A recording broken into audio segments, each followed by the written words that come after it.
Morning. Hi, David. We're just about ready to get started, and want to welcome everyone. We are now about to start discussing the 10th plague. So, David, would you like to do your Saturday morning reading? Yes, indeed, I would. Before I start that, Wendy is going to be joining us in a few minutes. She is just waiting for the results of a COVID test she just took, Okay. and uh, and we should know that in just a few minutes. Okay. Anyway, yesterday was the 92nd anniversary of the discovery of the planet Pluto by Clyde Tombaugh at Lowell Observatory, and to honor him, I'm going to read Sarah Williams, at least a part of Sarah Williams, the old astronomer, to his pupil. Reach me down, written in around circa 1868. Reach me down, my Tycho Brahe. I would know him when we meet. When I share my later science sitting humbly at his feet, he may know the law of all things, yet be ignorant of how we are working to completion, working on from then to now.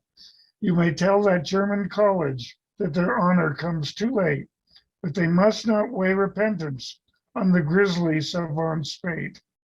Though my soul may set in darkness, it will rise in perfect light. I have loved the stars too fondly to be fearful of the night. Thank you. Really good. Really good. Thanks. And who is the author again? The poet again? Sarah Williams, Ah, very nice. 1868, a very, very famous poem. Very interesting. Well, I'm going to read our opening prayer. Baruch atah Adonai Eloheinu melech haolam asher kidshanu b'mitzvotav v'tzivanu la'asok b'divrei Torah. Amen. Anyway, we are about to begin our discussion of the 10th plague. But before we do, I thought as an introduction, if we start with Exodus 10, verse 28 and 29, and that'll give us a break into everything. Hi, Don. Anyway, it'll give us a way of remembering some of what's this is really part of the introduction to the discussion of the 10th plague. So if somebody would like to read Exodus verse 10, Exodus chapter 10, verse 28 and 29. Okay, I'd be happy to read that as soon as I can find it. Okay, here we go. And Pharaoh said unto him, Get thee from me, take heed to thyself, see my face no more. For in the day thou seest my face, thou shalt die. Okay, let's see. And Moses said, Thou hast spoken well. I will see thy face again no more. Okay. Any comment? We didn't have a chance to discuss this last week, and there is some. And anyone find this of some interest? You know, this is the statement unusual. I think Moses is being a little bit sarcastic here. Thou hast spoken well. I will see my face again no more. I think he knows darn well he's going to see Pharaoh again, because I think he knows that Pharaoh's going to renege on that promise. I just have that feeling. Yeah, I think that one of the things about someone's Yes, Yeah, Marcia. yeah. Okay. Ruth Ann, Marcia may need some help since she's having trouble connecting with audio. No, I think Marcia's okay. She doesn't realize she's connected. Marcia, you're now on mute, so Yeah, unmute. I muted her, so You muted her, yeah. so she can. Marcia, you can mumble to yourself all you want. She just can't hear. She Okay. can't hear, yeah, she can't hear us. Yeah, So her volume may be turned off or up, not loud enough. yeah, Oh, she's muted. yeah. Well, that's. Did it to us, but not to herself. Okay, well, we'll continue. We'll continue. Well, unfortunately, Marcia has an issue. Yes, Don, you were going to say something about what we read. No, I was going to say something about the audio because I just got connected myself. There was a problem. Yeah, as we're on, we don't know what's going to happen because there is cyber warfare going on as we speak. And it's going to pose some difficulties. So we will wait and see how things unfold. Anyway, as you were saying, David, you said that, would you want to repeat that about Moses? What his statement? Okay, I was saying that Moses said, "Thou hast spoken well. Oh, yes. I will see thy face again no more." And he's saying that to the Pharaoh. And my sense is that he knows darn well that he will be seeing Pharaoh again because he knows that Pharaoh is going to renege. And Yes. That's my take on this. But I think it's true. It's true. There's another possibility, and none of this I found any information on, but it struck me that this may be a way of using someone's countenance, that he's not going to be as authoritarian because of his grief that is about to take place. Mhm. And so his face is going to be altogether different from what in his appearance, what he says, what he does is going to be different in the communication, because this is going to be a very, very severe upcoming event. And we're about to go further into this. So I don't know. Yes, Chris. I was just listening to what you're saying, and it is so true that all through the events of the Passover, Moses kind of figured out what really is going on with Pharaoh and how he responds to everything. And so far, Pharaoh has been able to say, "Oh, tell your God to stop it," and it has happened.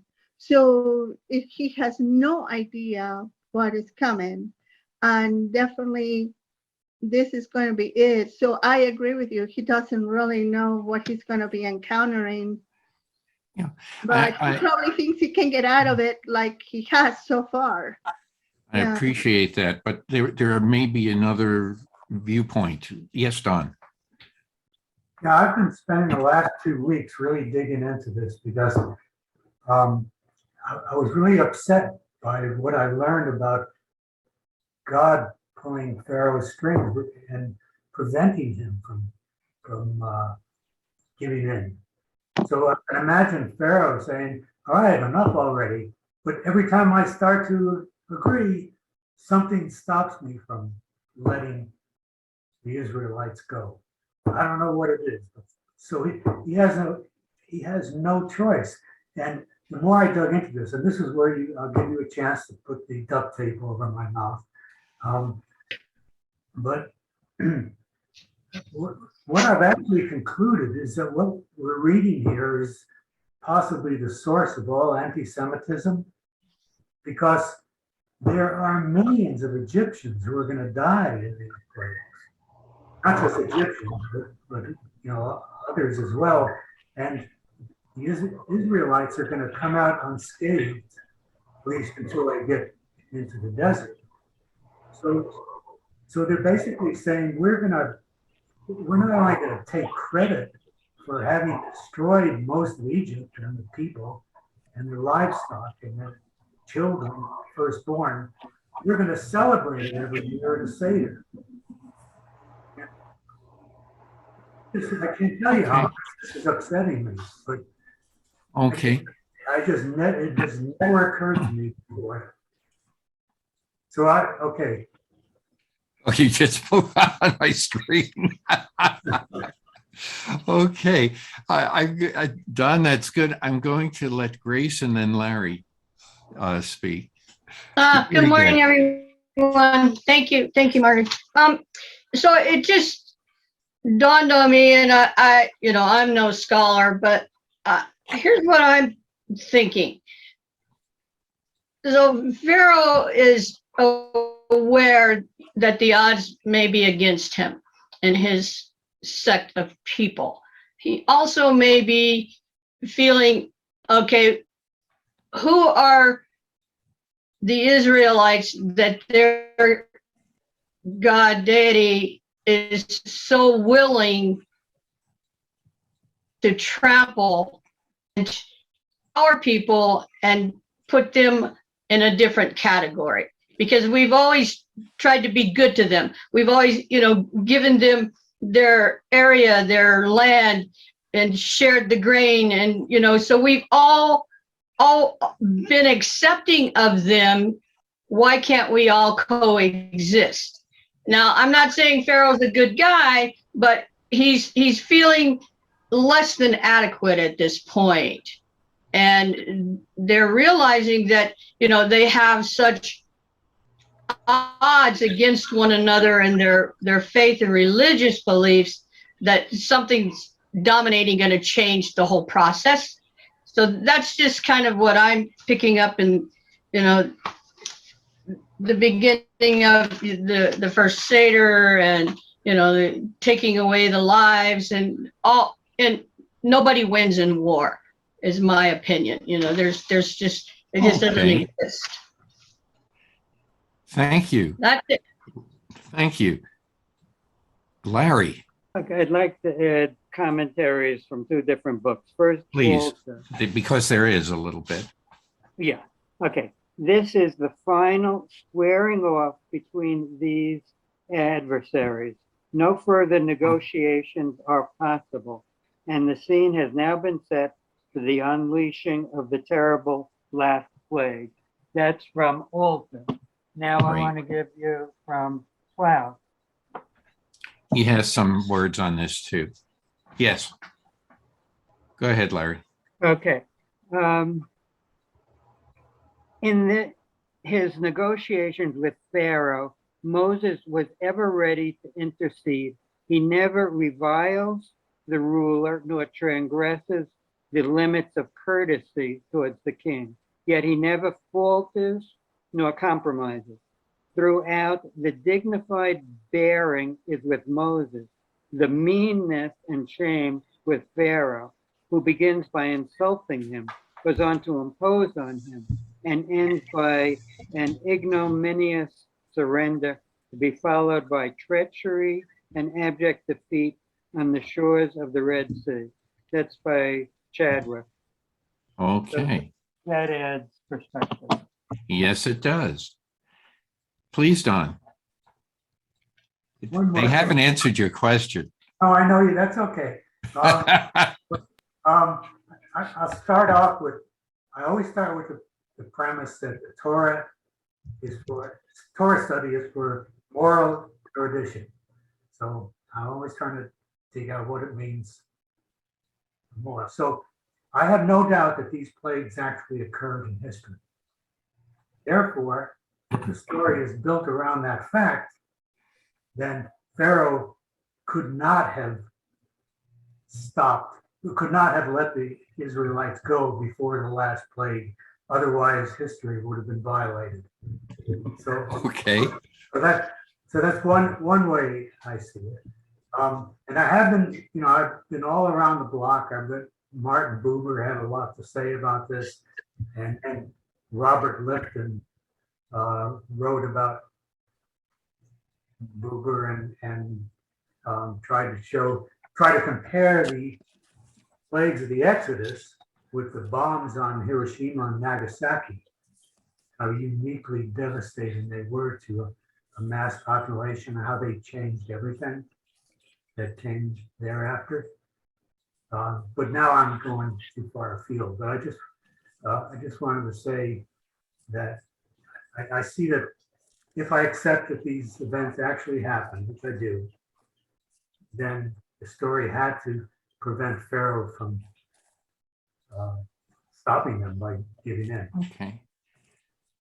Thank you. Yes, Michael. Yeah, I wanted to ask Grace what she meant was when she said nobody wins in a war. Now, war is nobody really likes to see war. You know, no people don't want to see one country or a group war against another group.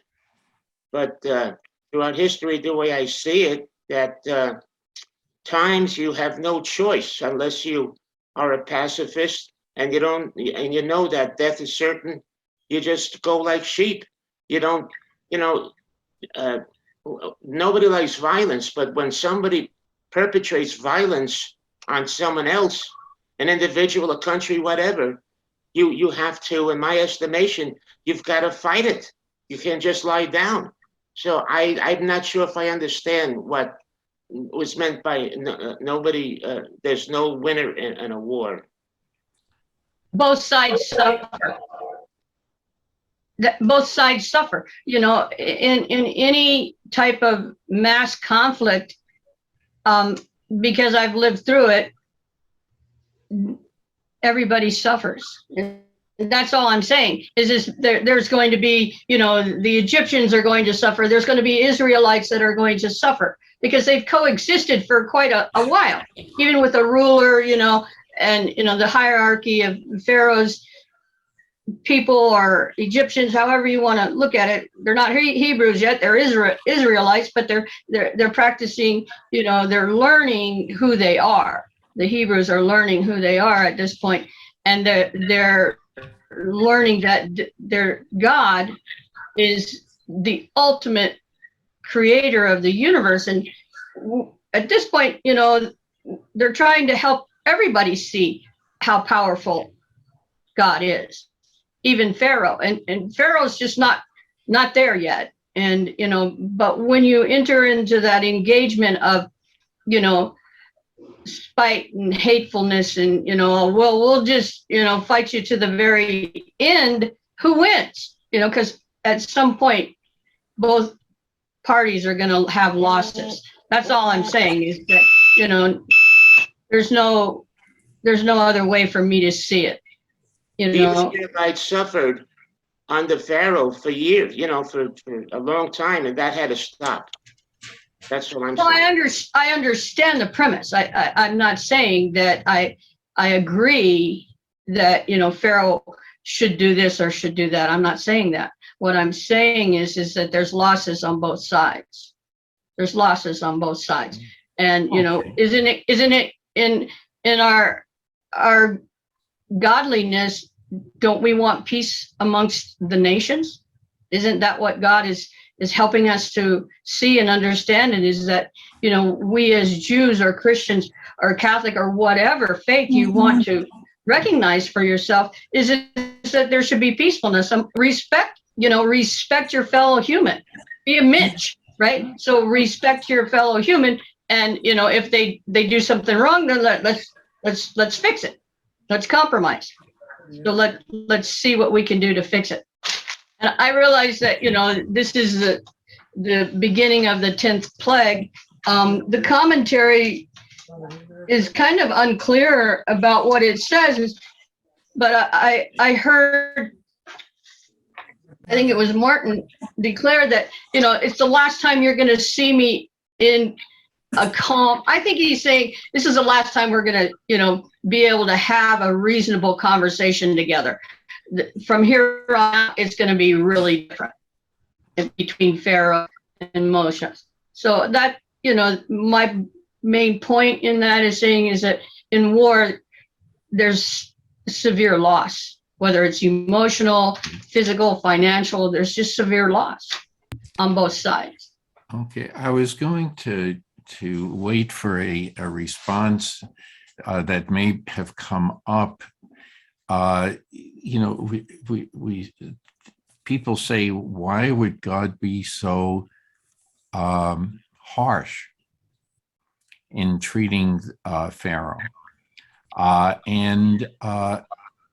It is you can look at it on multiple levels. One is that it is a battle between God and Pharaoh, or God and the Egyptians, gods. But it can also be revenge or avenging what had happened to the Israelites. God describes himself, and I forget where the quotation is, where God says, because I am a vengeful God. Mhm. And I just don't remember where that. It's in this week's Torah portion. It's That's about right. Okay. about chapter 33 of Exodus. However, there's debate about the translation of whether it's vengeful or whether it's jealous, Right. which leads into two different types of responses to your question. I think it could be seen as a lesson for the world. I think that there's it could be seen that Someone has feedback. Thank you, Michael. Yeah. Yes, very important. David and then Don. David, you're muted. David, you're muted. We were hearing your conversation with Wendy, so I muted you. I thought you could hear me even though I'm muted. Magic voice. I have two comments that have absolutely nothing to do with the subject. The first one is that wait a minute, David, just a second. There's a lot of feedback, and I don't know where it's coming from. It's coming from David. He's got two. I think two. He's on the network. Him and his and the wife has got two things going at the same time. It's either that or Marcia, because it lights up whenever there's feedback. Marcia's site lights up. Yeah, Marcia's got. She's having a lot of problems with everything. Yeah, I was having problems this morning too. That's why I apologize that I was late getting with you. Yeah, we will run into difficulties, and we may have to, if it gets really difficult, we may have to terminate our session because there is some cyber warfare going on around the world, in the world today. So we want to be careful, and that may interfere with some of this. Well, can you hear me better now? Yes, David. Okay, I have two comments that have nothing to do with our conversation. The first one is that I'm so glad to see Ricky back here. Yes. I really am glad to see her back. You don't know the journey I've been on. I've heard a little bit of it, and I'm just want to say I'm glad you're back. And the second thing that has nothing to do with our topic is that Wendy's negative. Good. Yay. And, very good. She'll be I'm negative. I get tested all the time now. Another part of the house. And those are the only two comments that I wanted to make, except to say that I think that Moses also has a feeling as to what this 10th plague is going to be. Yeah. And I think the man is absolutely terrified. Yes, that's an excellent point. He doesn't want this to happen. So back to you, Marty. That sort of dovetails into what Grace was getting after. Yes, please, Don. Yeah, well, first of all, Grace, when you have your class, I want to register for it. So when you have your class on this, I want to register for it. I like what you're saying. So thank you. That's very sweet, Don. and second, I'll let you be the teacher's pet. Okay, you can be my teacher's assistant. Yeah, I'll need lots of help and support. But thank you.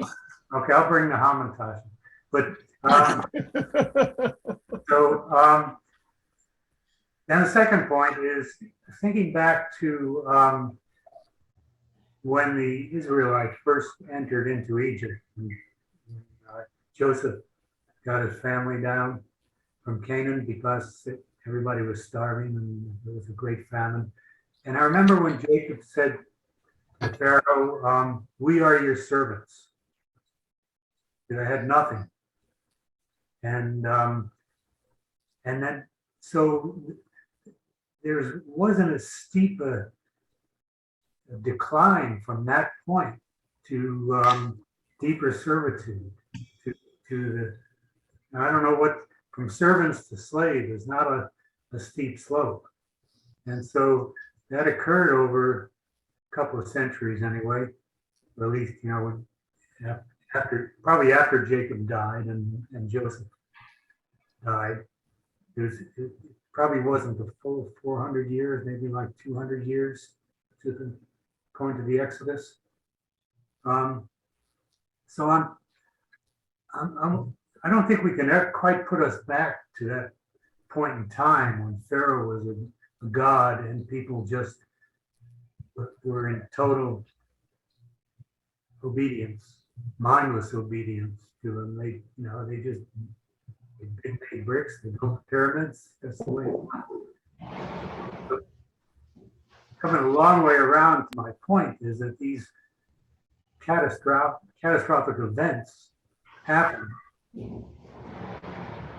Maybe they were the trigger for the escape of the Israelites. I just wish that Moses had said after each plague that he wept and rent his clothes to say, "Oh, I wish this didn't have to happen."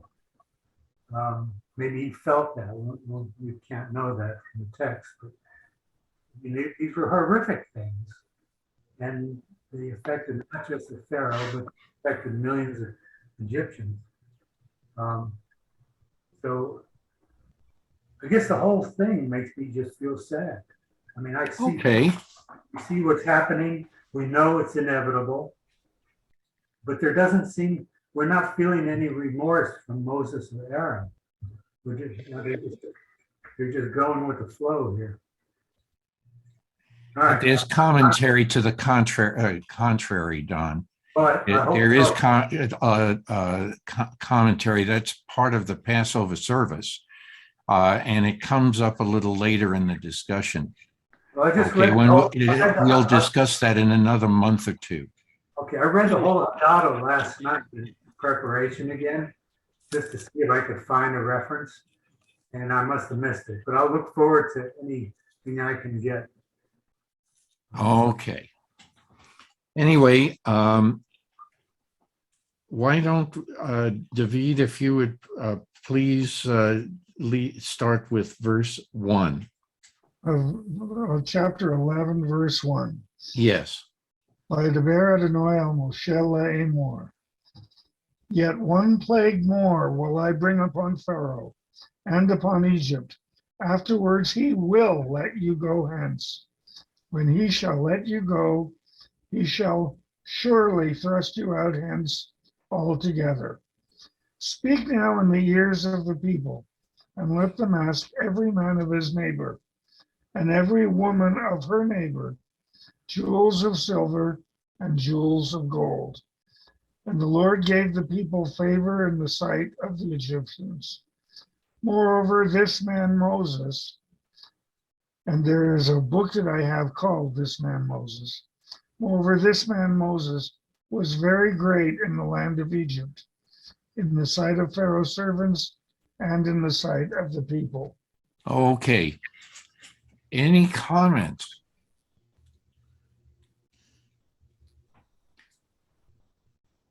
Okay.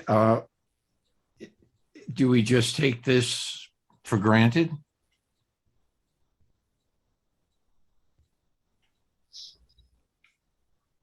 What's going on? That, you know, or do we have any objections? Do we have any comments? Yes, Ruth Ann. Marty, I was just thinking that, at this point, it almost seems like God said, thinking, well, that God has had enough, that he's shown his power, and this can be it, because there's nothing at this point for God to not to harden Pharaoh's heart again.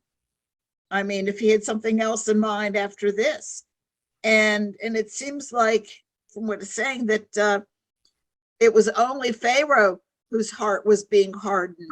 All the other people in Egypt were definitely afraid of what was happening and holding Moses in high respect and everything. So it was strictly what God was doing to Pharaoh and nothing more. Okay. That was keeping the Israelites in Egypt. God. Okay, thank you. Yes, Michael. Yeah. God. This was a demonstration of God's power. God wanted to see how far Pharaoh was going to go, and God said, "Enough is enough, and I'm going to have to put my foot down with this guy and just show him that I'm better than he. I am stronger than him." And again, I think it's also can serve as a lesson. Excellent points. Chris, and then Ruth Ann again. Chris, you're muted. Thank you. It struck me as I was reading the fact that he says not only will he let the people go, but he will actually urge them to go. And I think that must have been an eye-opener for Moses when he was just expecting Pharaoh to say, "Go ahead, go. No, I'm done with you guys." But he actually pressed them to leave. That also reminds me on the essence of God, where he is in the midst of the people. I think that Pharaoh was the opportunity for Pharaoh to say, "Can I go with you? Can I follow you? I know the God you serve is mighty and awesome." But instead, he just retrieved to his anger and his agony in a way and forced the people to leave in haste, I assume. And I thought that was unique because he didn't really just say, "Go." Okay. Very good. Yes, Ruth Ann. I don't know. I just kind of wonder, if God hadn't intervened at the end of each of the plagues and hardened Pharaoh's heart, Pharaoh might have acted the same way after the first plague. We don't know. He might have been very happy to kick the Israelites out had he, or after any of the plagues had he had his own free will, but he didn't have free will. And that's I really still think that God was doing this more for the Israelites who after they thought that he'd been ignoring them for 300 some years, he now had to show his power again in order to get his people back. Because Pharaoh might have let them go at the very beginning. To underscore what Ruth Ann just said, the remainder of, if in verse 2, God is telling Moses to tell the people to borrow from their neighbors objects of silver and gold, and that he, meaning God, will dispose the Egyptians favorably toward the people. In other words, he'll make them willing to give up their gold and silver and other jewels. So this is another way we could say getting back at the Egyptians to repay the Israelites for all those years of slavery. We could also say that this is part of making it sink in to the heads of any Egyptians that have any questions that God has the power to really make things change. Yes, Chris. Rabbi has run away, but I'm wondering, can somebody clarify this word that it says here, they borrow? And to me, borrow means you will return. And that's not what they were going. That's right. The actual word is sha'al. I had a commentary on that. It means also to ask. Okay. Okay. It can also mean demand. Demand, more likely, yeah. Okay.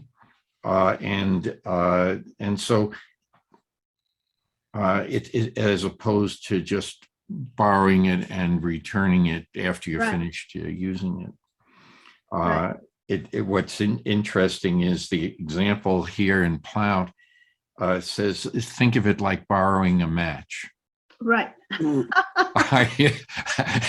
happens to the match? You're not really, you're basically asking for the match, but we use the term borrow. But be that as it may, it apparently in the book of Jubilees, which I am not familiar with, I'd have to refer this to someone else. It's in the Apocrypha. Okay. In the hidden books that were not chosen to be in the canon. Got it. Because according to Rabbi Plout, the book of Jubilees is more direct in saying that Israel plundered the Egyptians to make up for centuries of slavery. Okay. So, Rabbi, is the Apocrypha more?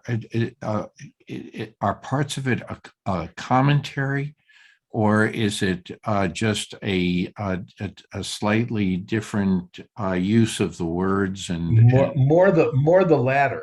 Okay. Like some of them describe the same events. For example,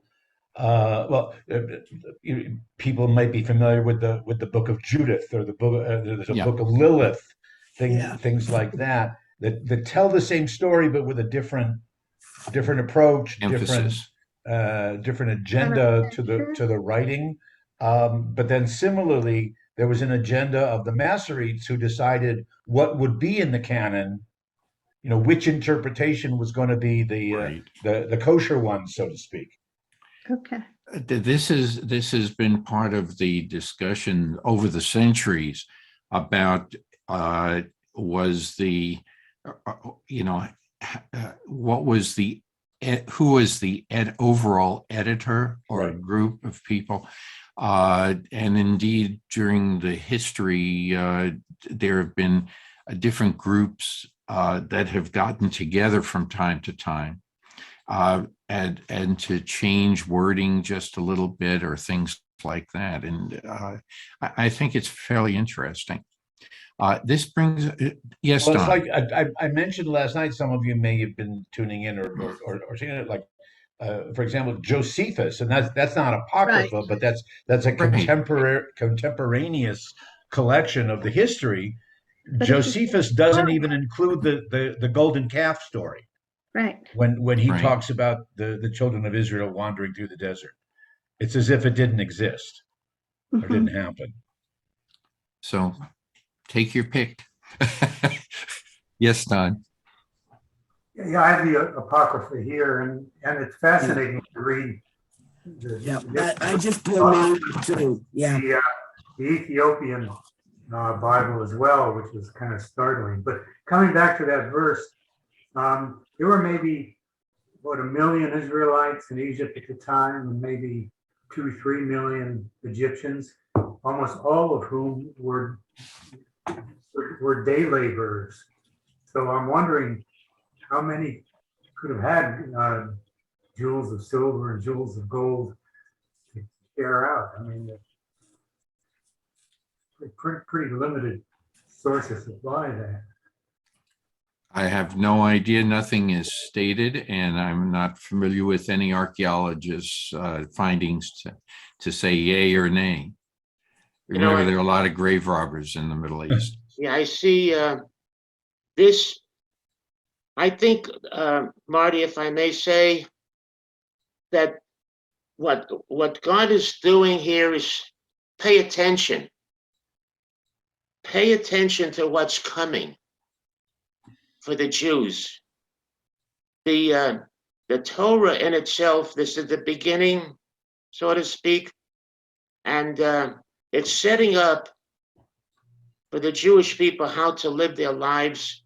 All these stories, the entire Torah is quite remarkable, because there's so much in there. That's why it continues from year to year, and every year when you read it, something else pops up.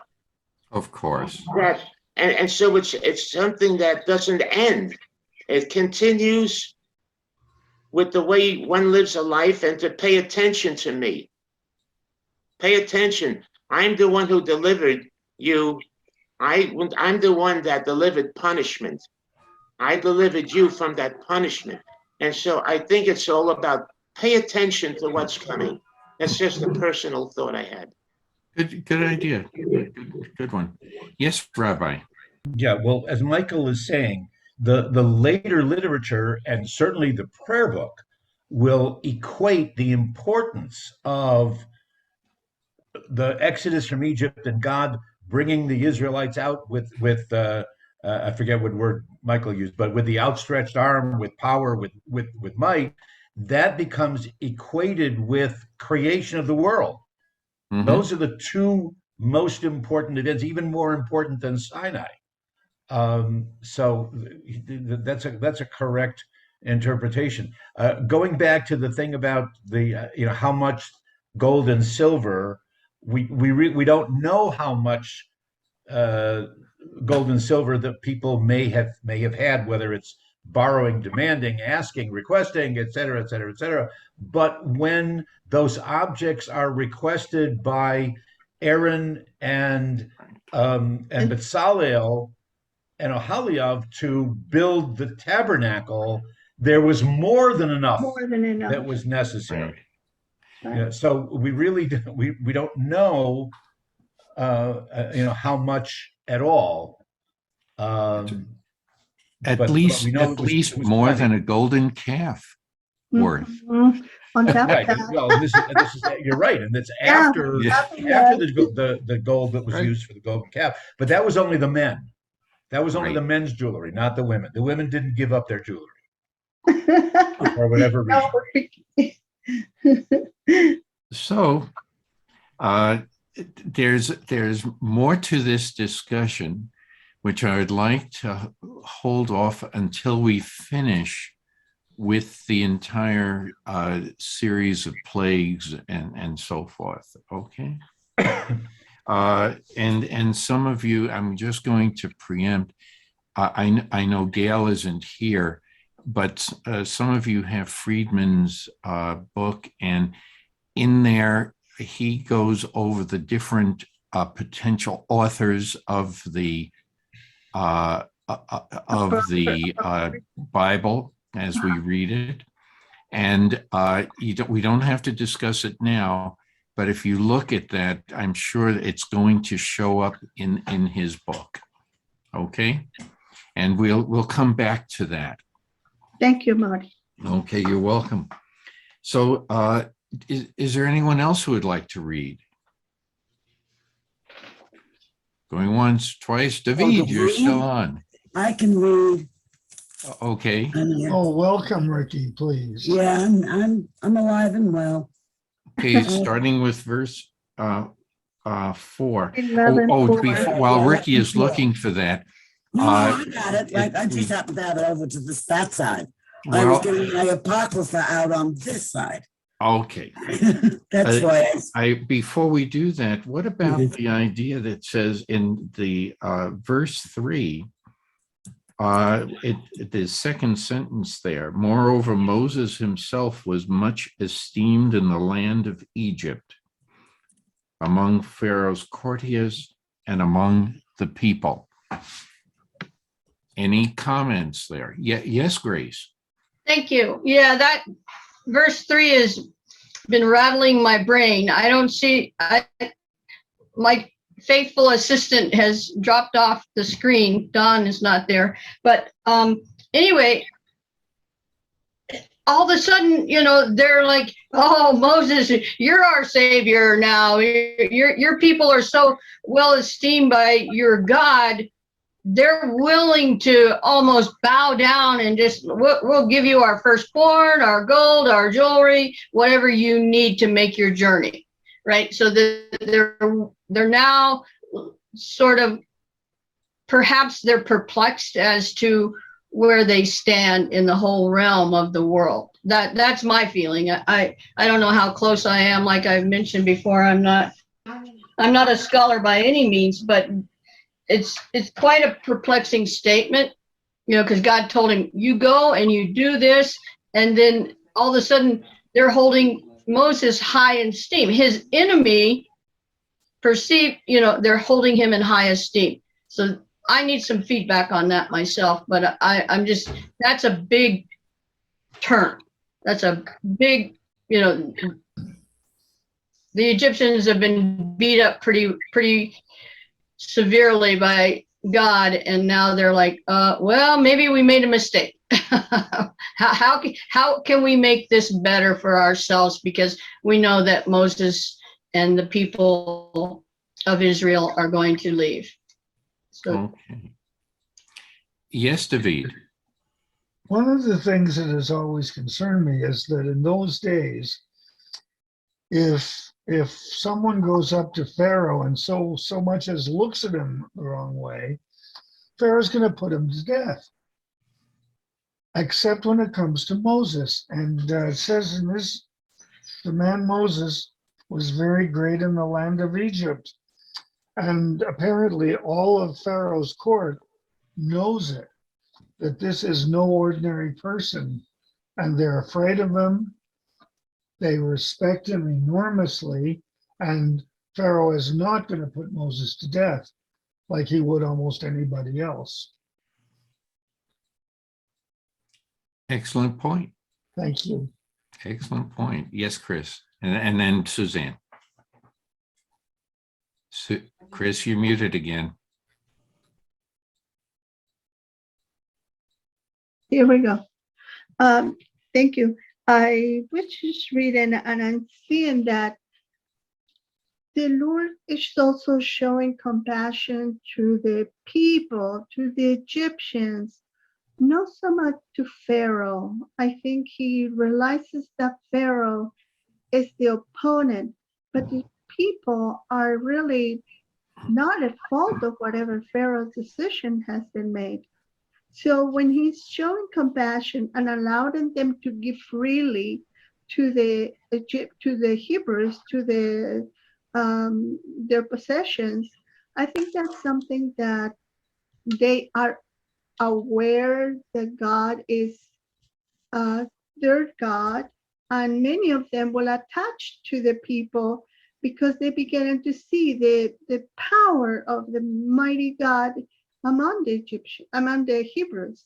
So I like that they were willing to give their possessions, and they were not at any point rude or holding anything back. But so the issue here was really one man, Pharaoh. That's what I see. Very good. Any other comments? Yes. Oh, yes, Suzanne. I apologize. Yes. I just wanted to comment that I think this verse is reflective of how Moses has grown. Mhm. Because, originally, he was telling God that he couldn't speak, he wasn't the right one, blah, yada, yada, yada. And now, look, we don't hear anything about the speech impediment, which in my opinion was always bogus. It was, and now, not only has Moses getting the respect of his people, which I know this verse doesn't particularly say, but also all the rest of Egypt as well. So I think this is a real growth moment for Moses's leadership and his effectiveness. Okay. I have another very good. I have another comment, but Rabbi, you're on. No, go, Marty, go ahead with your comment because I want to ask something different about a different part of the phrase. It may be the same thing. Okay. The word himself. I'm curious as to how the first half, before we talk about Moses being exalted or whatever, or greater in the eyes of the people, of the Egyptians, what do people have as the English translation of the first part of verse 3? I have, the Lord disposed the Egyptians favorably toward the people. Okay, I have the same thing. Yeah, I have the same. my version says the Lord gave the people favor in the sight of the Egyptians. Okay, I have, God gave the people status amongst the Egyptians. Okay, all right. The Hebrew word is chen. Now, some of you might know that, chen v'chesed v'rachamim. It's usually linked along with mercy and compassion. Chen can be kindness, can be almost a respect. And Nelson Glick, the archaeologist and biblical scholar, did his dissertation on just on that Hebrew word chen, and he translated it best as constancy. So I was just, I don't have a better, one stronger connection or suggestion than another, but that it was God, that God that after telling Moses to tell the people to borrow, to request, to ask for the jewelry, that God put the yes answer in the minds of the Egyptians. They weren't necessarily doing it on their own. This is God's effect and influence on the Egyptians as they were, quote unquote, what some people said, disposed favorably, to respond in that sense. So I didn't hear that necessarily in our conversation, that it wasn't just the Egyptians all of a sudden said, okay, they converted, as it were. It was that God made them respond positively. Right. Yes, Don. Helene first, and then I saw three hands up at once. Helene, I know you have to leave soon, so I'm going to give you first dibs, then Grace, and then Don. Thank you. It's very kind. I'm thinking about learning that God has given all of us an opportunity to rejoice and an opportunity to hurt with our grief, with our pain. And from all of those experiences, he wants to keep saying, I need to be accepted. I'm the boss. You can do what you want, guys. But unless you ask me, I'm in charge. You go right ahead and do what you're doing. You're going to learn from joy and you're going to learn from pain. Very well put. Very well put. Thank you. Yes, thank you. Great. Okay, thank you. So I'm looking in the commentary about this statement in verse 3, and much esteemed, held in awe because of the power he has displayed. That whole idea, held in awe. So, I'm a little confused here, but, they're all of a sudden, well, Moses has been a part of the Egyptian people's lives for a very long time, right? And are they looking at Moses? Or are they recognizing that Moses is representing God because God chose Moses as his representative? That's where I'm a little confused. It seems, well, questionable, right? Everything that we read in the lessons, and I love what Helene just mentioned, was that God expects us to learn both from, joy and pain, the good and the feelings that we have that are, uncomfortable, that it's all a very much a learning situation for us. And it's just like, the Geneva Conventions, and we must treat our enemies when they're captives with compassion, right? And so I believe, I'm not accurate perhaps, but I believe that there were times while they were held captive that, especially with Joseph and his brothers, that, there was some compassion for the people that didn't have enough to survive. So, and I also think that something very, very well put earlier today is this a fight between, God and the Egyptians, or is it a struggle between God and Pharaoh? And I still think it's between, even though the people are involved, both the Israelites and the Egyptian, that God and Pharaoh are the strengths that are really struggling here. Okay. That's it. Very good. That's all. Thank you. Yeah, I think, Don, you had your hand up, and then Chris. Yeah, Oh, okay, just Don. I just question for Rabbi Norm. In the next sentence, I was wondering about the Hebrew for Moses was very great in the land of Egypt. How do you translate the Hebrew from that? I think you just gave the correct translation.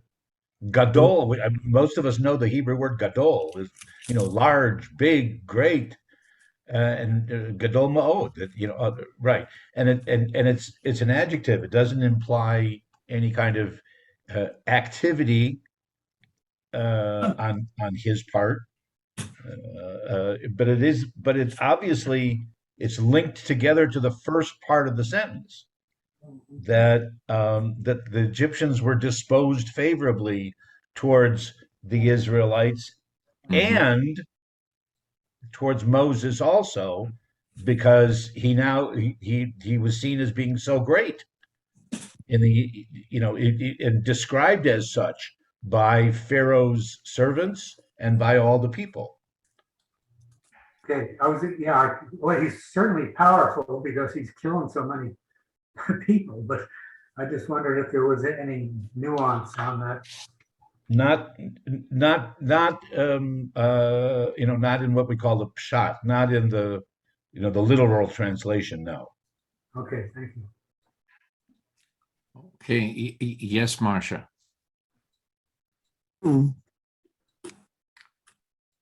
Marcia, you're muted. I think Chris had her hand up first, didn't she? Well, Marcia hasn't had a chance.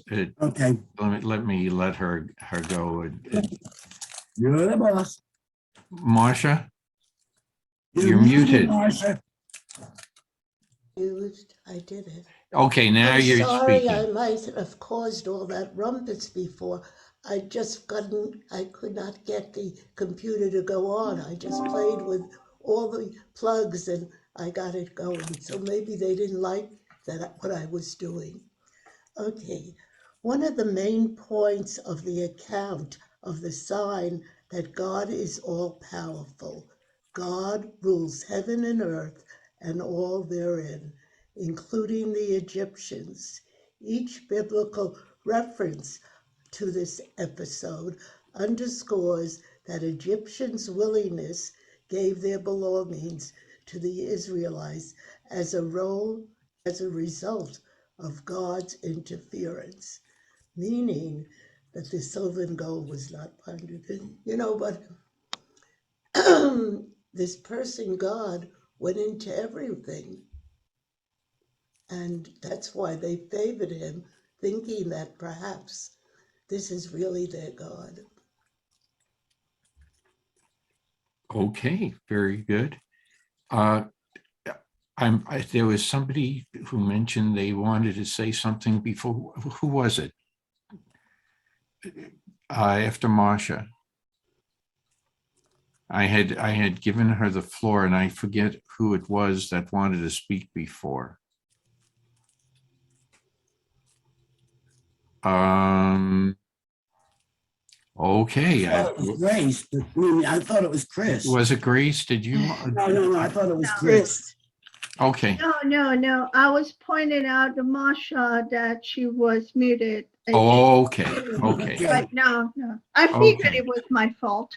No. Okay. Hmm. Oh, that's good. So, However, yes, if I may, please. I am reading this and I'm seeing that we don't seem to surprise God at any point at all. Remember, He is God eternal forevermore. Nothing that has happened or will happen is obscure to Him. He sees it all. We don't make any, even mistakes without Him saying, "Oh, here you go, Chris, again." No, he's known these things. So the response of the people, whether I think it's beautiful that He causes the people to give to the Hebrews as they live in. I think He knows these people's heart at the point that they are also acknowledging God is God. Somebody through this whole trial, besides the Israelites, learned something with this event. Once again, that remark that Helene said is so true. We have to learn from the good as well as the not so good. So I do believe that these people, because of their actions in the future, that they did acknowledge the power of God. So, All right. Yes, Rabbi. Okay. I was able to find a little midrashic commentary. If you go back actually to verse 2, okay. there's the Hebrew is daber na ba'oznei ha'am.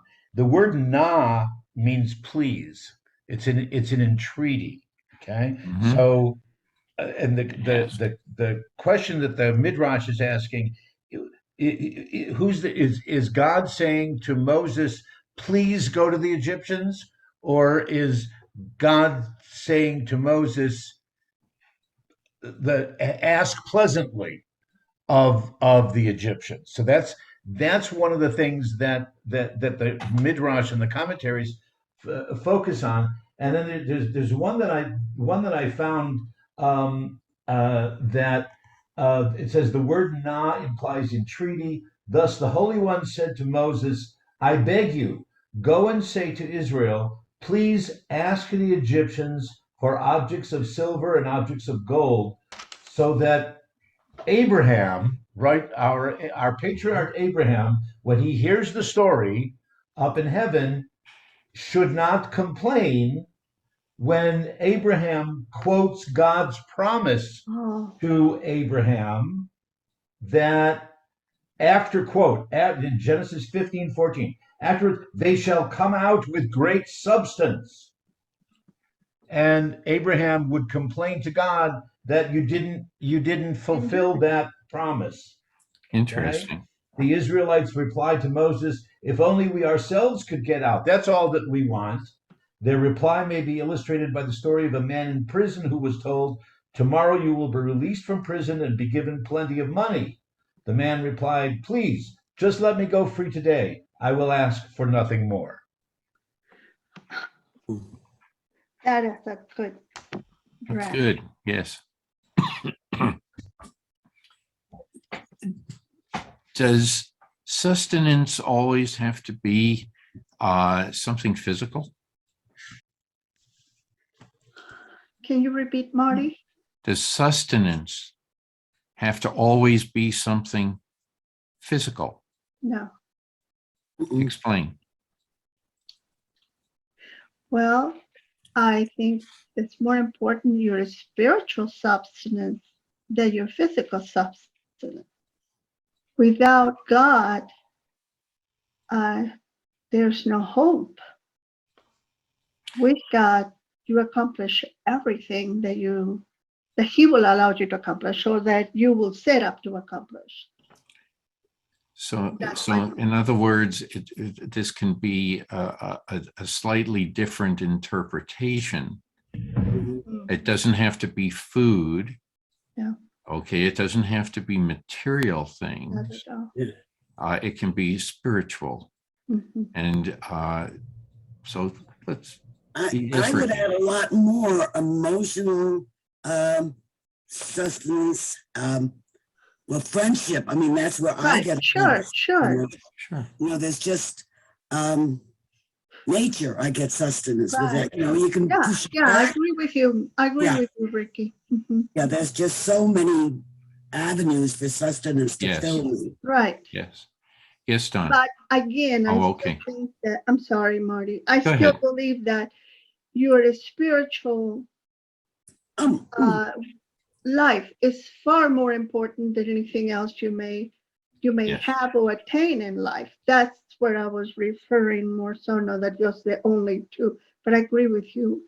But I would say that in times of my own personal turmoil, that my emotional sustenance was more important even. Right. Yeah. Because if my head was screwed up, I couldn't find God, you know. Right. So, Okay. I don't think that's possible anyway, Ricky. what, but that my head be screwed up? Well, no, your Okay. head, but no, your heart. Yes, Don. Yeah, you've been very patient. That's all right. For anyone familiar with Maslow's hierarchy of needs, Yes. you know, the first need is physical security. But I think in Judaism, we flip that upside down and put the spiritual need Yes. for the physical. Yeah. Another Yes, question for Rabbi Norm, if I may. I found a reference to a midrash, which I can't find again, but it said that in the plagues, very few of the Israelites survived themselves. It said, like, got the number of 1 out of 100 or something survived, and that I wonder if you've heard of it. I dug around afterwards. I lost it on the internet, and then I haven't been able to find it again. Let me make a note, Don. I'll see if I can do some research during the week and find it. Okay. It doesn't sound familiar to me, but Midrash is a huge repository. So let me make a note. Okay. Yeah, part of it is that the earlier plagues were including the Israelites. It did the first 3 plagues involved the Right, Israelites sure. too. But after that, it's uniquely directed towards the Egyptians and Pharaoh. So we'll see. We'll see what the rabbi comes up with. Yes, Marsha. Well, I was just thinking of Jews as a group find so much enjoyment, love, feelings in study. You know, just getting our body and understanding is more than that piece of pie. So it's something that you find that Jews are always studying. And maybe the very Orthodox, that's what all they do. So Yes. there seems to be that there's something in us that says we have to get joy from other things. And you find that there are so many Jews in music and Jews in literature, writing and sharing those thoughts, as well as going out in the fields and bringing in food. Good point. Good point also. Any other comments? Well, we've gotten through 3 verses now. If somebody would Yeah. like to pick up verse 4. Yeah, I had already said I would. Okay, thank you. Moses said, "Thus says the Lord, toward midnight I will go forth among the Egyptians, and every firstborn in the land of Egypt shall die, from the firstborn of Pharaoh who sits on his throne to the firstborn of the slave girl who is behind the millstones, and all the firstborn of the cattle. And there shall be a loud cry in all the land of Egypt, such as has never been or will ever be again. But not a dog shall snarl at any of the Israelites, at man or beast, in order that you may know that the Lord makes a distinction between Egypt and Israel." Okay. Larry's got his hand up fast. Right. Okay. Yes, Larry. The concept of an all-powerful God going around in the middle of the night, killing innocent children, does not sit well. And I know there are a group of people that came up with the concept of angel of death, and so that it wasn't necessarily God. So I'd like to open that concept for discussion. Okay. Any takers? Does not. Well, I think you answered, the the angel of death is so we use a euphemism to pacify everyone. Mhm. So it isn't as harsh. Okay. Yes, Suzanne. I just want to comment that the angel of death would have been sent by God, Yeah.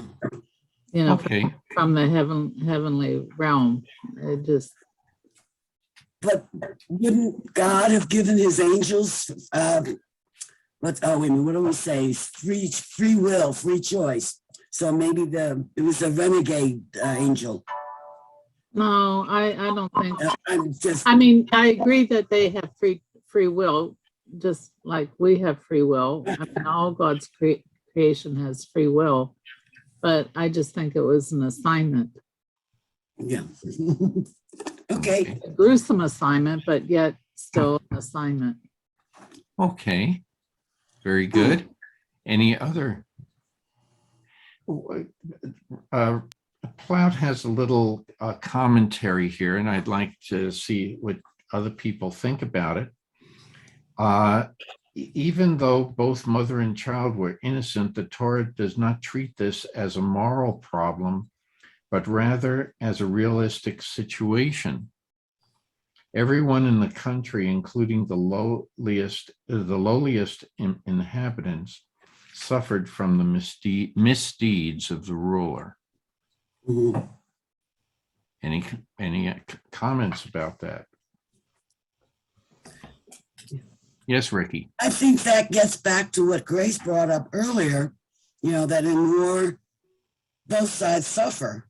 And in this case, and, we can all see it in our lives, some law changes that affects us all the way down the line, so that's a perennial situation. I won't use the word problem. Okay. All right. Yes, Chris, and please. Considering the fact that God has the power to give life and to take it away, because we don't determine when we're going to die. We don't have an agenda for that as far as, setting up a date. It all happens because our lives are programmed to end in such a day. So that's probably the only way I will see that whatever he did that particular day and many other days in the history of our people has been already predestined is probably the word for our lives and God's decisions. Am I making any sense? Are. I see that's probably the only way I would look at it without saying, "Oh my God, what have you done?" But because it's life. Life has to end, and we don't determine when. Okay.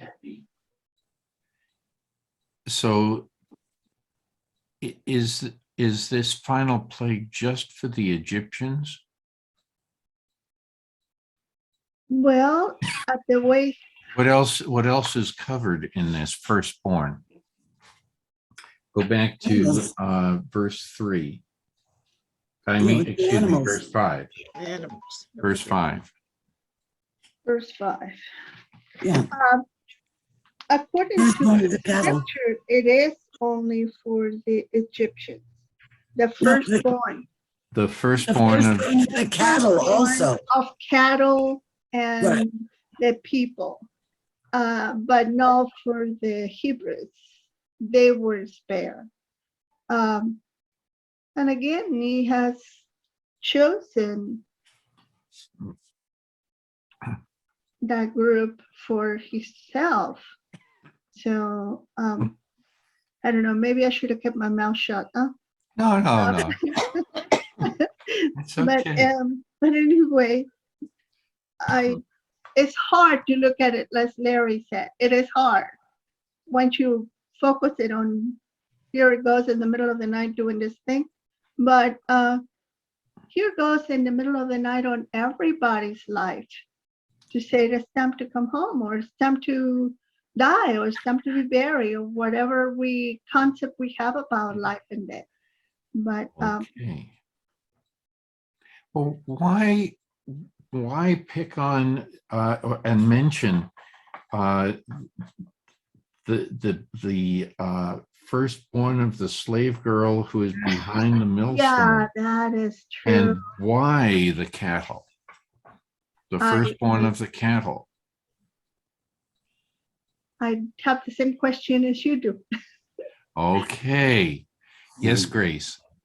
Thank you. That was what I was raising my hand about, is if you read it in its entirely, in verse 5, from the firstborn of the Pharaoh who sits on his throne to the firstborn of the slave girl who is behind the millstones, and the firstborn of the cattle. So why is it that God is choosing the slave girl?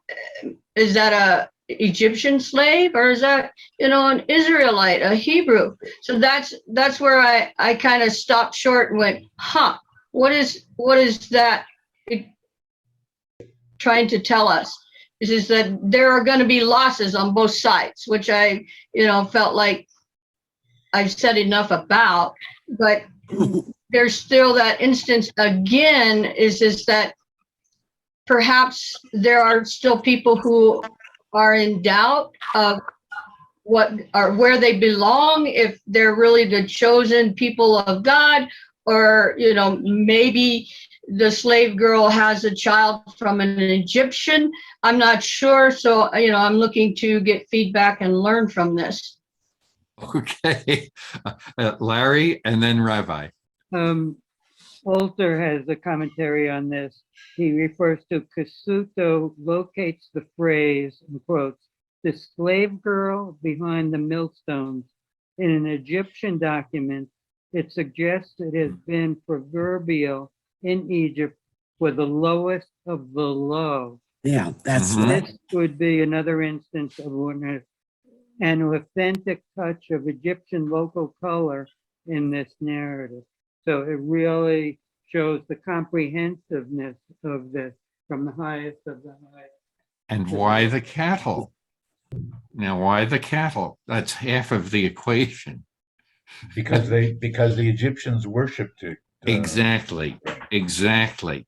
So you have it's now like saying each, we said that each one of the plagues is directed to certain. Now we're challenging all of the gods. Okay. So it's much, much more than just, a particular one or two gods. So it's covering everything from soup to nuts. No pun intended with the nuts. Yes, go ahead, Rabbi, and then Don. Nor with the oxtail soup or anything. I'm fascinated by the connection or the irony, I guess, because God had said to Moses, "No one can see my face, or anyone who sees my face will die." Mhm. Okay? Some early Semitic cultures saw that as paradise.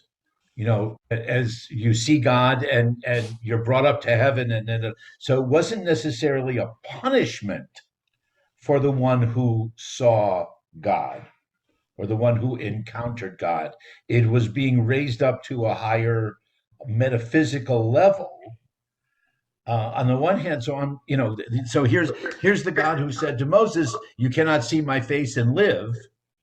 Okay, and then the God who says, I'm gonna fly throughout all of Egypt, and all the firstborn will see me, and they might suffer the same death, which is a horrible pain for their parents, their grand, et cetera, et cetera, et cetera. It's not like I'm killing them. Right? All right. So, yeah, this is I'm raising them to it. I'm using them to teach this lesson, if you will. Then the other is there's a commentary in an extended commentary in the Eitz Chaim that points out that the relationship between parent and child was totally different at the time of the Bible. It was a possession rather than your immortality. And changing on, and that's why they could limit it, or they could connect it between human beings, or also between cattle, between everything. You're suffering a loss, but it's a loss of something that you own, rather than that this is your particular lineage, if you will. Okay, thank you. Don, and then Ruth Ann. Well, thank you, Rabbi. It was really good. Where I was going.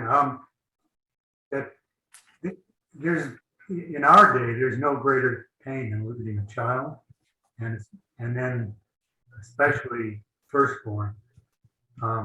But there's no distinction at that time between whether the firstborn could be a child, an adult, a parent, or even a grandparent. Just the firstborn. And I mean, I don't. And male. It doesn't specifically say it, but it was certainly understood that it was the male firstborn. Right. But the pain is so great that I don't think any kind of rational analysis can deal with what that plague was. We can dig around and try out different analyses and words, but I don't think anything can really deal with that much, with what that must have been like. And then leaping forward a couple of Don't leap forward.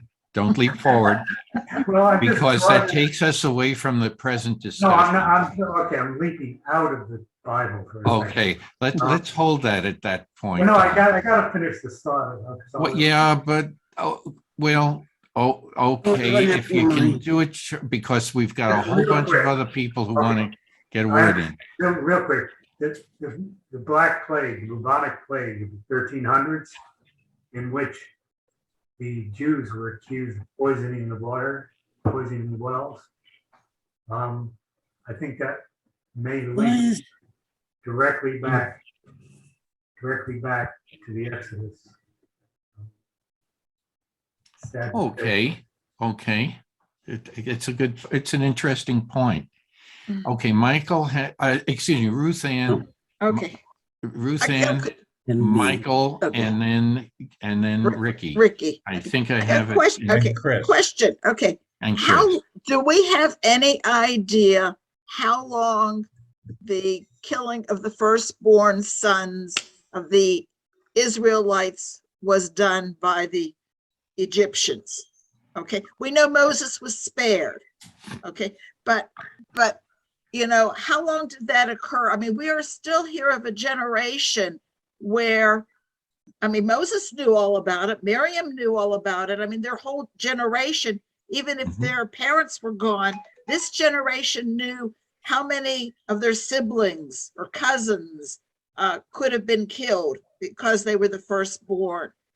So I'm thinking that this plague had a special interest, or I don't know if that's the right word, to this generation, because like we're talking about God being vengeful. I mean, it's kind of like God getting back at the Egyptians for what was done to their relatives type of thing, because they experienced it.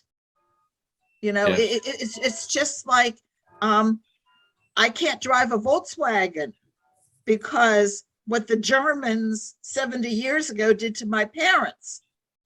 Okay. It's that, it strikes me as something like that. That this is the first thing that God has done that really affected the people from what they knew. Because if they had done something 300 years ago, these people didn't know about it. This is In some the culture. cases. Excuse me. This is the culture that knows the phrase "eye for an eye, tooth for a tooth." Yeah. Do this to me, I'm going to do it to you. Good point. Okay, Michael, you had your hand up. You're muted, Michael. You're muted. Thank you. Okay, Marty, this is very difficult for me to talk about the state because it'll seem unkind and very difficult. But I try to get through this. The order of life is a parent passes away before a child. And that's the normal order. And because of this story of the slaying of the firstborn, it could be that God, for some reason, is taking the life of a child to punish the parent. It's a very difficult thing for me to say, because I feel the parents, that's a terrible thing even to say.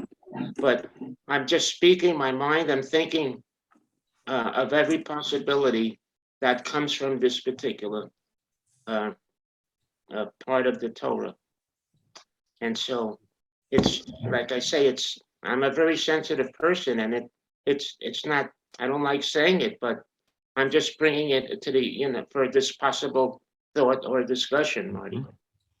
Yeah, well, I think you are correct. I think that's something that we're supposed to think about also, the harshness of this type of decree.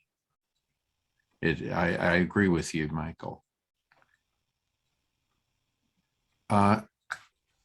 Chris, and No, then no, Ricky. I was next. Oh, Ricky. Yeah. Okay, all this. Okay, go ahead, Ricky.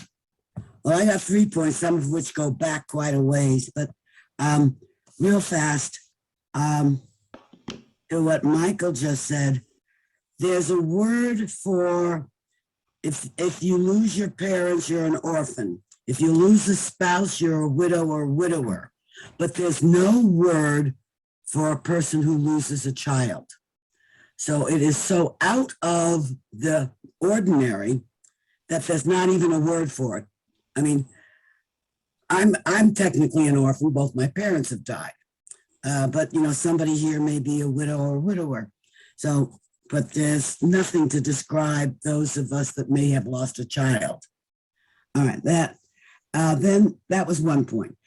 The first, the killing of the death of the firstborn, they don't say in here, but somebody said and used the word grandparent.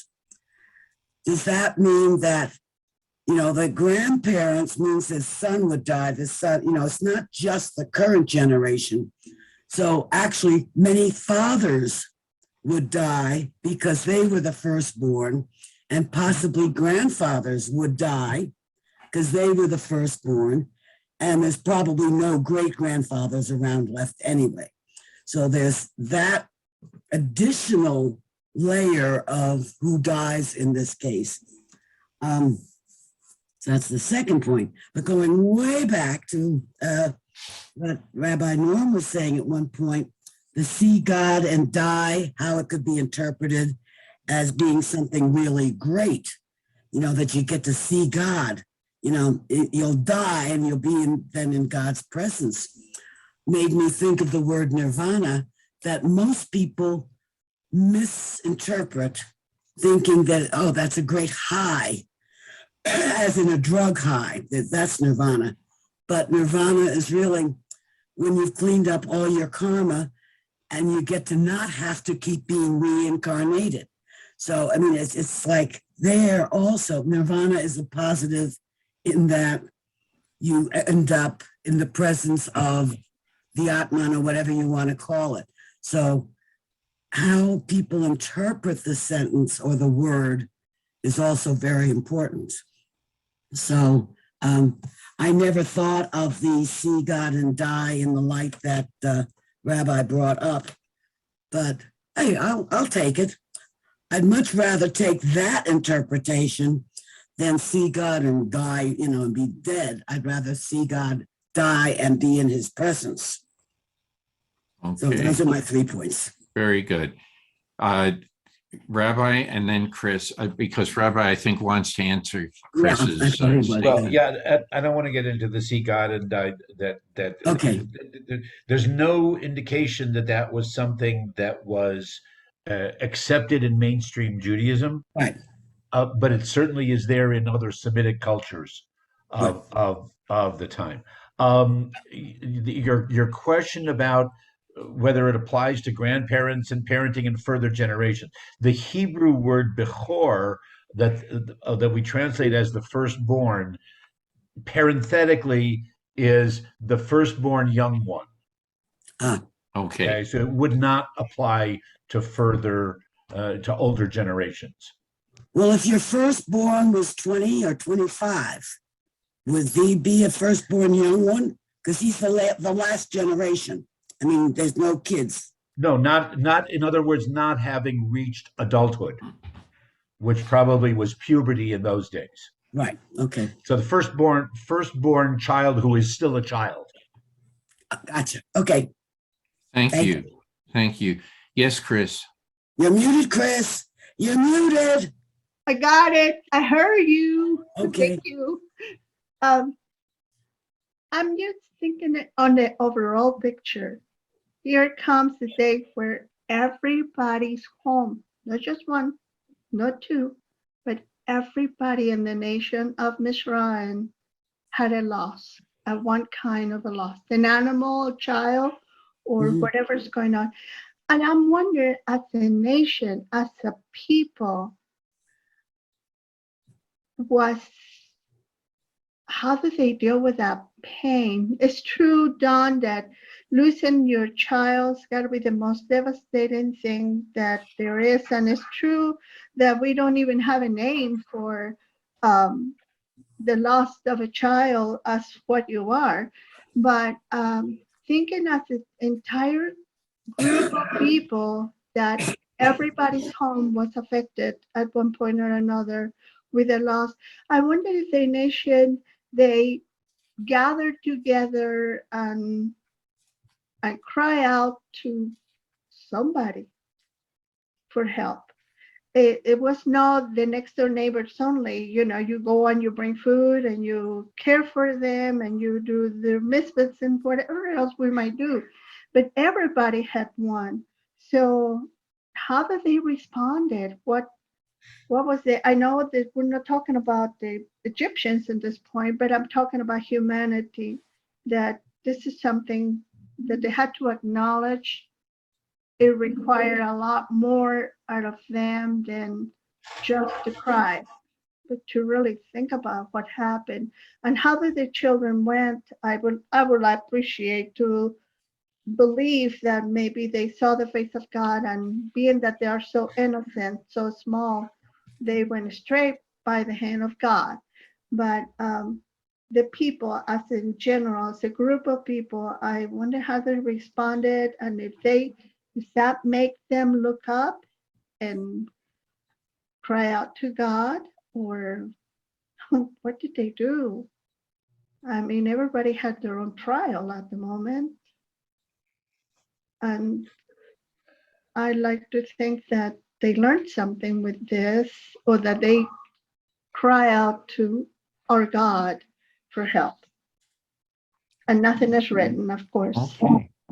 Who, there was someone else who had a hand up, I thought. Maybe not. What I'd like to do, yeah, I can bring this up at this time. Rabbi Plout puts two, and those of you who have the Plout edition, on page 454, he talks about two things that dovetail into this discussion. And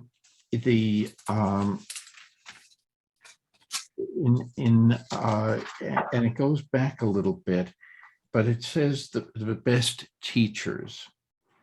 In chapter 10, verse 2, the Israelites are instructed to teach their offspring about God's saving power. It does not, however, go on to say that they, the offspring, may know that I am the Lord.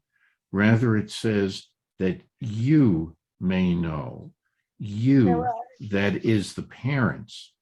The reason is that your teaching will have effect only if you yourselves remember that the Lord is God.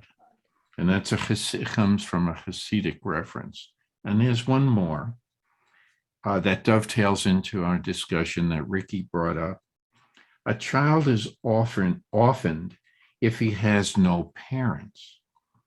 A people if it has no youth. Okay, so these are just two Hasidic comments on what we've been reading. Any other comments?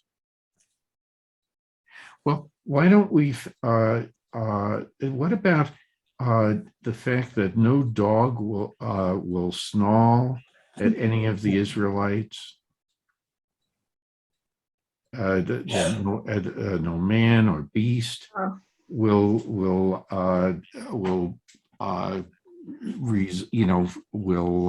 harm the Israelites. Any comments about that? Well, I think that it's all about safe passage, uninterrupted safe passage, that they should be going with total confidence, freedom, and not to worry. God is producing all of that for them. Very good. Very good. Yes, Suzanne. This made me wonder if the Egyptians weren't training their dogs to attack the Israelites as kind of a sport thing, you know, I mean, that's how it struck me. Okay. Ricky? I think it's summed up. I mean, if you read the whole sentence, will be a loud cry in all the land of Egypt, such as there's never been and ever will be, but not a dog snarl and a man or beast or anything. I think the whole purpose is the last part. In order that you may know that the Lord makes a distinction between Egypt and Israel. Yes. So we got a loud cry, you know, in general, but not even a dog would snarl at the Israelites. So I mean, that's, you know, that's the whole point, is in the second part of the last part of that sentence. To me. I mean, Would you want to continue reading? okay, if we're Verse ready. 8. Then all of those courtiers of yours shall come down to me and bow low to me, saying, depart, you and all the people who follow you. After that, I will depart. And he left Pharaoh's presence in hot anger. Whoa. Why was he angry now if he's finally getting ready to So, according to Platt, that's flaring nostrils. That's how angry Moses was. That's angry. Exactly. It's, you know, impassioned. Yes. Impassioned anger. Okay. Any other comments? So now, if somebody would like to read verses 9 and 10. You want me to wrap that up? That might be the end. Okay, sure. Yeah. Now the Lord had said to Moses, Pharaoh will not heed you, in order that my marvels may be multiplied in the land of Egypt. Moses and Aaron had performed all these marvels before Pharaoh, but the Lord had stiffened the heart of Pharaoh so that he would not let the Israelites go from his land. Okay, I know Don's comment. But any other ideas at this point? Yeah, you know how sometimes I wonder exactly what the tone of voice is. Yeah. So in verse 8, when the Pharaoh's courtiers, you know, Yes. advisors, whatever, come down and bow low to me and say, "Depart." Is that you know, a request on their part? Is that a command on their part? Are they speaking out of desperation? Are they still trying to maintain some sense of authority? You know, it's hard to read into the tone.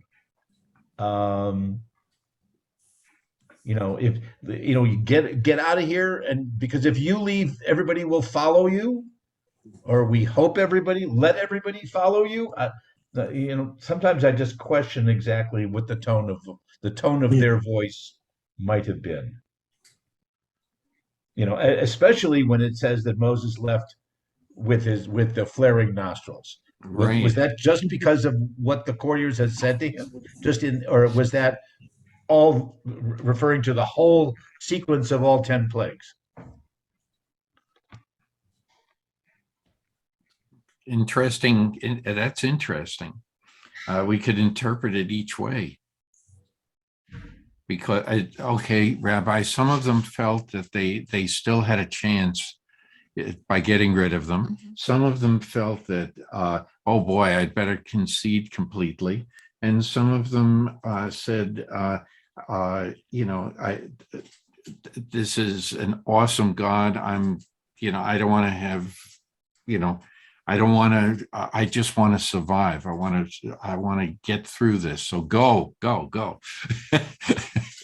Well, this is actually all still Moses's quote. This is not exactly. what he's foretelling, not necessarily the narrator describing.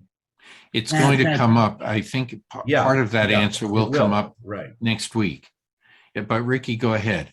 Yeah. Well, that's what I was going to bring up. It's not Oh, the okay. courtiers saying this. It's Moses saying that the courtiers will say it. Mhm. You know, so Yeah. that's the difference.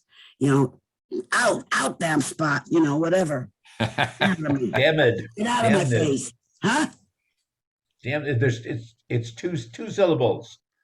Damn it, not damned. Yes, go ahead, Ruth Ann. Yeah, and I was just gonna say, I mean, my book here says he left Pharaoh in great anger. Do we really know, is it Moses who left in anger? Or was Pharaoh in great anger after all this? I mean, Well, all through this, you know, we were, you know, Moses is being told by God that God had hardened Pharaoh's heart. So, you know, I'm thinking it was Pharaoh who was in great anger after everything that Moses had said. I mean, you know, but Moses is probably just thinking, well, God's, you know, doing his thing again. But it says, and he left Moses' presence in hot anger. So that sounds like it's the he that's in hot anger, not Moses. I mean, not the Pharaoh. Well, no, it says he left Pharaoh in great anger, but, you know, Pharaoh could have been in great anger when Moses left. Right. She's right. It could be either. It could be either. Yeah, my translation is, and he left Pharaoh's presence in hot anger. See, I don't have that. What The is the English? presence, the word presence isn't there. It's he left from almost like from before Pharaoh. You know, it's just a linguistic phrase. The Hebrew goes together. That, you know, he left from before Pharaoh, but you don't know, like Ruth Ann was saying, you know, is it, if you read it as anger, then, you know, it might be Pharaoh's anger. If you read it as what we were saying before, as passionate excitement or frustration, you know, whatever, then it might have been Moses. Either's possible. I'm going to check something else. Oops, Exodus, where are we at? So any other comments? Well, I'm looking it up in an Orthodox Bible to see how they translate it, but I can't find it. Yeah, mine is an Orthodox. No, my normal one is not Orthodox, but I have an Orthodox, and I'm okay. I got to. Okay, 10, 11. What is this? 11, 8. 11, 8, and 9. Wait a minute.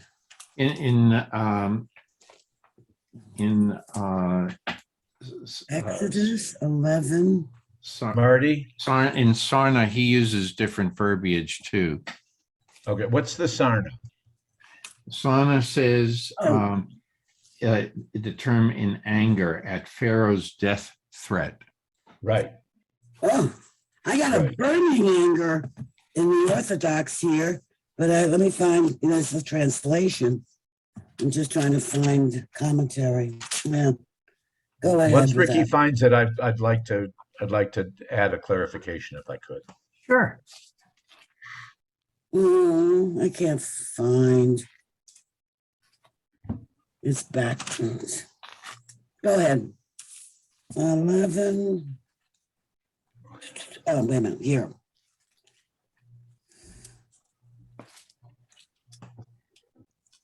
Let me see his discount. Since Pharaoh had been rude to Moses in the presence of these servants of his, it was necessary, according to the principle of measure for measure that you mentioned earlier, for all of them to see his discomfiture when he would be forced to acknowledge Moses' supremacy. In order for this to happen, it may even be that God spared the firstborn. 9, he will not heed. No, I don't see. Moses and his people would leave Egypt after Pharaoh and his servants came running in submission. That's Rashi. Moses was informing Pharaoh that he would not leave in the middle of the night when the Egyptian leadership came to him, but only at daybreak. That's Storno. I don't see where any of that makes any sense.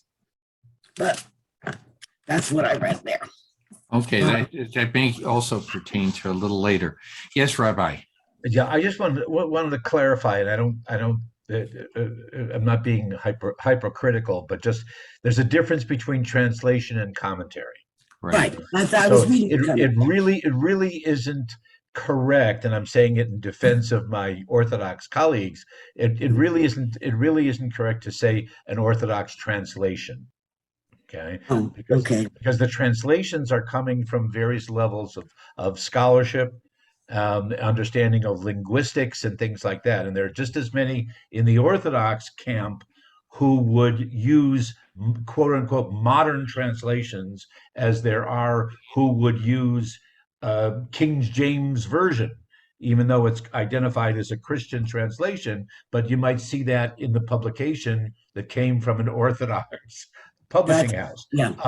So the commentary, it's the commentary that's added in that might reflect more of an Orthodox, but I wouldn't even use those terms. The particular publication might come from an Orthodox publishing house, publishing society, like the Stone version. That's what I have, or is the something like Stone that. version. Then you have the version that the Eitz Chaim, and you have the other one that was published by the conservative movement, the Plout published by the Reform movement, the Jewish Publication Society, but they don't necessarily provide their own translation. The translations are done outside the scholarship that reflects commentary. So I don't know if I was able to clarify that. I agree with you there, and that's why I tried to find the commentary, because in this Bible, I have the Stone. Right. It's like there's more commentary than translation. Sure. This much of the page is for translation, and that much of the page is commentary. Right. So and that much is only reflecting about so much more of the entire commentary. Okay. Well, on that note, that's a good place. I think that we will call it a day. Yeah. Good Shabbos, everyone. And Ruth Ann, do you have any announcements? Well, first of all, I can't remember whether it was this week or last week, I got an email from Rabbi Mary that she's in Israel. So that's why she hasn't been joining us, okay? Yeah, Israel officially opened for tourists as of yesterday. Oh, okay. Well, she went earlier this week or last week. I can't remember. I've definitely lost track of time. And I want everybody to know Joanne has not been joining us because, first of all, Gary, her husband, had been very, very ill. He had major eye issues. They thought he was going to lose sight in his one eye. And then as soon as he started recuperating, and he's still recuperating, her pacemaker gave out. Oh, no. So she just had on, Thursday, she had her third pacemaker put in. They're hoping to be back in Green Valley by March. It all depends. He's gotten the go ahead to come to Green Valley, but she hasn't yet because of the pacemaker. Sure. And she sent me a text right before Torah study. She was hoping to join us and then decided to take a nap. So I understand that. But she's recuperating. She says she is in some pain today. Sure. And now to go on to better things. On Thursday, Rabbi Roman is going to be doing his first class in Rabbis. And I will get the e-blast to Jane out shortly. I'm baking 2 o'clock in the afternoon. Yeah, 2:00 on Thursday. It'll be on Zoom. I'll get the Zoom invitation out shortly. I'm baking Homentashins today because I can't find the piece of paper that I wrote down how many Homentashins we get out of a can of filling. So I have to go bake Homentashins. so we know how much filling to order, because we are desperately still trying to bring Judaism to southern Arizona by hook or by crook. And it's almost impossible to find prune and poppy seed pastry filling down here. So Okay, I'm sharing into my park. I openly say I'm Jewish, and I was talking to somebody, and the 2 challah I bought were for somebody else. So I'll then find out if she wants. I'll start spreading, and she's one of the kitchen mavens here. So and we'll at least get some Jewish food into the Valley RV Resort. And for want of anything else, I want to comment about an upcoming concert and donations to the temple for that. Michael? yes. Oh, yeah, thank you. I have 2 things. Hopefully my musical program performance on March 20th, Sunday, March 20th at the temple. And we'll just ask for private donations, whatever anybody wants to give. If it actually goes on, I hope it will. And the second thing is I want to ask the rabbi a question, if I may, quickly, since he's here.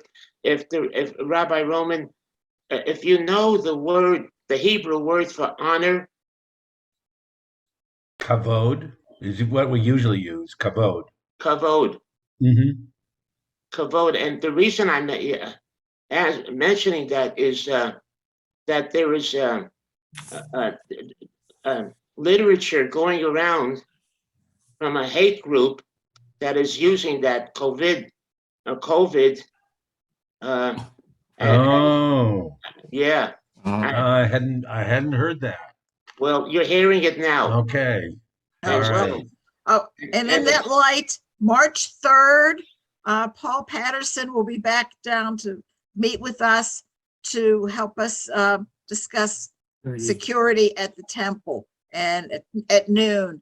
And it would be great. Everybody could attend. Yes. And so I wanted to be sure about that. That's why I asked you, Rabbi, about that. Good point. Thanks for mentioning it, Michael. Well, you're very, very welcome. And I'm going to bring that up also at the Paul Patterson. And I have an awful lot to talk about at that. I will be there, and I hope that people will allow me to speak, because what I have to say is really, really important. I've given this since I met Paul Patterson several years ago. I talked with him privately about 4 or 5 years ago, before he actually spoke at the temple at the first bagel breakfast. And he's a really, really nice man.